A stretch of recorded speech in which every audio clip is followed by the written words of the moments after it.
This copyrighted telecast may not be reproduced, retransmitted, or used in any form without the authorized written consent of NASCAR Broadcasting. NASCAR would like to thank all of our loyal fans for your continued support, and we hope you enjoyed today's broadcast. Welcome back. Teammates have problems coming off of turn number 2, it looks like. That's Dennis Setzer in the 46 and Johnny Benson in the 95. This is the first incident we have seen since Speedway started for the trucks. I would be shocked if these two caused this. Yeah. I mean, I know they're in it, but I would be shocked if Dennis Setzer and Johnny Benson just caused a crash. We're getting a report that possibly Ron Hornaday may have been involved somewhat. Let's take a look at what just happened. This is just seconds ago on the racetrack. See Ron Hornaday right behind Johnny Benson. That's the 33 truck of Ron Hornaday. He splits, goes in the middle, and just touches Johnny and turns him right down in front of his teammate Dennis Setzer. Now why? 3 wide? Yeah, coming off of turn 2, trying to make it 3 wide. Johnny does a great job not getting into the outside wall. A lot of damage to the door, the driver's side door of this race truck. There's a nudge right there. You're going to be 3 wide tonight, we know, or tomorrow night, excuse me, you know, but that seemed a little bit aggressive for... Was there actual contact between Hornaday and Johnny? There was definitely contact, okay. Yes. Yeah, he got into the left rear corner of Johnny, and that turned him around right in front of his teammate Dennis Setzer in the 46 truck. Take another look. This is Ron Hornaday in the 33 coming up on the 95. There's room right there to get in, but it narrows up a little bit there coming up off of 2, and that's exactly where that happened. Yeah, Johnny had to turn left. Wasn't anything Johnny could do about that. Ron just was a little over aggressive from where I sat. Take one more look. This is coming out of turn 2.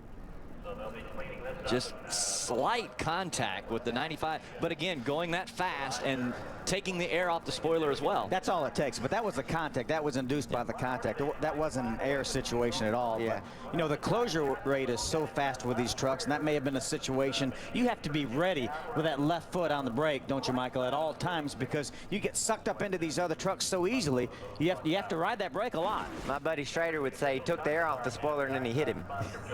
That's how he explains accidents like that. As far as the amount of races we run, probably before we get really busy in late May, so these guys can afford to have a few trucks right now because they're going to have a lot of time to replenish that inventory as we get on towards March and April. And these guys that have won the championship, Phil, they realize all that. They understand they've got a chance to go out and run a few races, understand where their program is, and then they got some time to change directions if they need to and go and build some different types of trucks. And, you know, the rules are such where these guys can twist these bodies around and make them have either less drag, more downforce on the back or front. They can make those decisions and make those changes. Running along with Todd Bodine. You know, Mikey, you've got to scoot away and get back into one of those race cars down there. Yeah, I'm going to go down there and make sure all the stuff I've been saying up here is accurate. Like, it is indeed bumpy, and you can make all these crazy runs. Well, let us know next practice if it works. I'll be back around 5. What are you up to? Sounds good. We'll be here. Yeah, we'll hang out with you. We'll science it out. All right. Well, continuing on speed, we've got quite a few things taking place the rest of the day on speed. Again, 2 o'clock just following us will be Sprint Cup practice, of which Michael Waltrip will be behind the wheel in that one. At 5 o'clock, he'll join us back here for the Camping World's second practice of the 2009 season. We expect to see some big packs. We've seen that before with the Truck Series. They will go out there and run in maybe 10, 12, 15 trucks in a group. And we'll see some faster speeds. Absolutely. We'll see speeds upwards of 190 miles an hour. And we will see that all night Friday night in the race when those trucks get that big pack. We're going to see some fast speeds. As you can see right here, J.R. Fitzpatrick's best lap's about 182. Well, that's going to really escalate. But not qualifying, it's going to be less than that. Right. Because of the restrictions in these trucks, as big of the holes they punch in the air. So it's really an interesting transition from qualifying to race for these trucks. We've seen about an hour and a half, and they're getting ready to end practice now. Just over an hour and a half, 50 minutes of practice.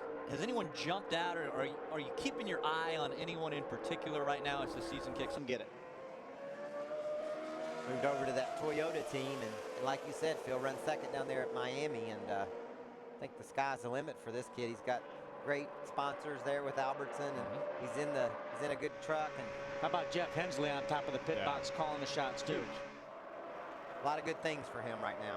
And he's got that hat. Did y'all see that earlier? He's got a hat. He's a referee in spare time. Whoa! Problems right there. Ricky Carmichael got bumped. It slid him up the racetrack. He hits Brian Scott. Just lock it down. Lock it down. Lock it down. You heard Andy Houston saying, lock it down. Whew. When he said lock it down, that means lock the brakes up. Don't let that thing keep rolling any farther than it needed to. And I think he was afraid when Ricky got over in that dirt, he'd want to gas it up. up off the ground, I believe. Yeah, he had some help. He had some help. It turned him right into Brian Scott. Yeah, you absolutely, it makes it very, very difficult. We've seen the bump drafting. These trucks really don't line up. The front, Real slow, real slow. Don't want to tear anything up here. the front. But watch this now. That's Mike Bliss. Wow. And just as soon as he got to that rear bumper, it lifted the back end off the ground and turned him up into Brian Scott, it looked like. And again, spectacular pictures by our cameraman. That was a great shot to be able to see Now, that. how do you get spun sideways right in the middle of the back straightaway in front of a pack and nobody hit you? And a nice job by Brian. Oh, Ooh, Brian Scott got into the wall. He did get into the wall a little bit harder. It looked like on replay than I thought originally. Yeah, that right rear hit the wall pretty hard. We saw some black marks on the wall. Right in front, I believe, of Brian Scott as well. So Brian has got a bird's eye view of everything that happened during the 3 hours of practice that we had today. And you talked about that line. It's like a quarter of an inch big, but it made a heck of a mess. Yeah, it sure did. Adam Alexander's caught up with Mike Bliss. Let's go down to the garage and hear from him. Doesn't know anything about racing. That sentence that you just threw out there, they'd be like, what is he talking about? Butterflies? Yeah.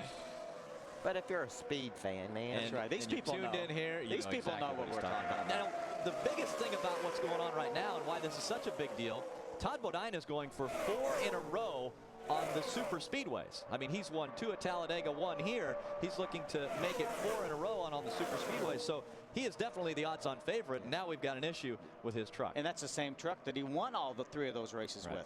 Adam Alexander.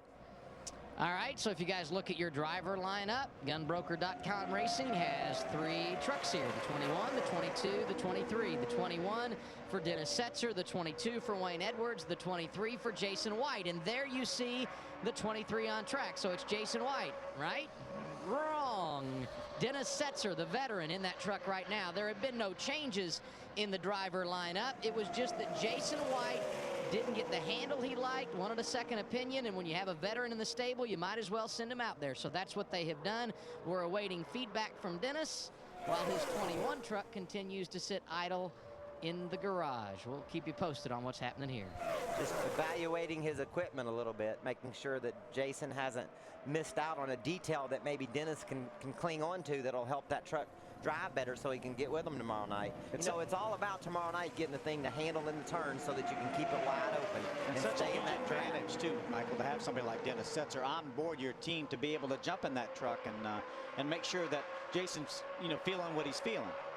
Looks like maybe Dennis said, I don't like the way it feels either, Jason. He slowed down and got off the back of those guys. Yeah. I think you were right, Jason. You're right, something is wrong with it, and I don't know what it is either. But Dennis will help them figure it out. They'll put their heads together and come up with a solution. And that's just very valuable to have a guy like Dennis Setzer on your team that can help you out in a case like that. So again, Dennis Setzer is going to be driving the 21 truck, but he's helping out his teammate Jason White right now in the 23.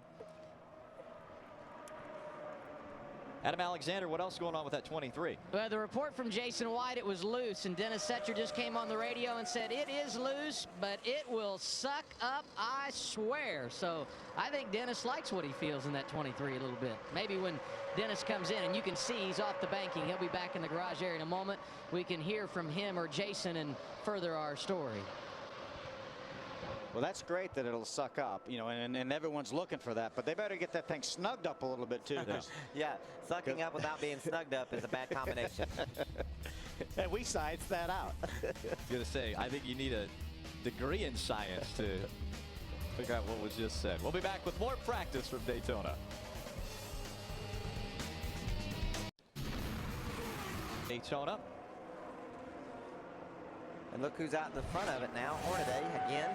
Johnny Benson's trying to get that truck up there. Look at how close Kyle Busch is to Ron Hornaday here.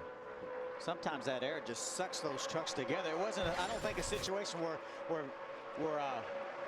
Kyle would have tried to drive over there that close to Ron Hornaday. I think it bounced over there, Phil. It looked like he was a little bit on that. And the air off of an inside truck will pull you down toward him. The arrow from that truck that say as these guys go by, that truck, the 25, it wants to pull over toward Kyle if he gets close enough to him. So Kyle was on the outside, hit a bump, the air pulled him over, and that could have been big. Well, Wayne Otten again has had to get on the radio and say, calm down, guys. We just heard Kyle a minute ago say my truck's driving great. Looked like he got a little bit loose right then, coming off too. Somebody that didn't know any better and watched that lap would say it isn't. He's behind the wheel, so you've got to say that whatever the driver says is comfortable, you go with.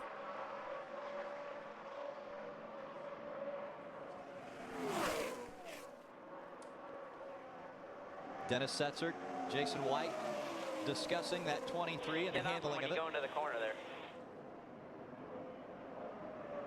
That sounded like Kyle right there. Got to run on the outside of the 25 truck. Johnny Benson, that 1 K&N Toyota, leading that pack.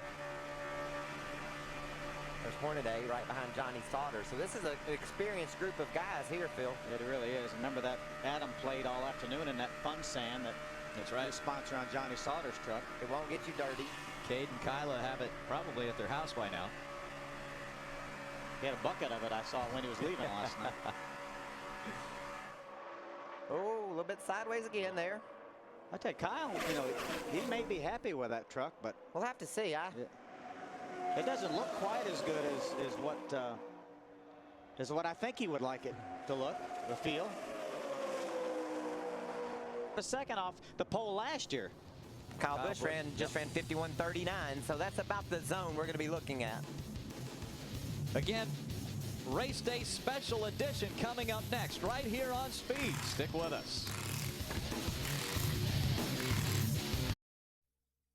This copyrighted telecast may not be reproduced, retransmitted, or used in any form without the authorized written consent of NASCAR Broadcasting. NASCAR would like to thank all of our loyal fans for your continued support, and we hope you enjoyed today's broadcast.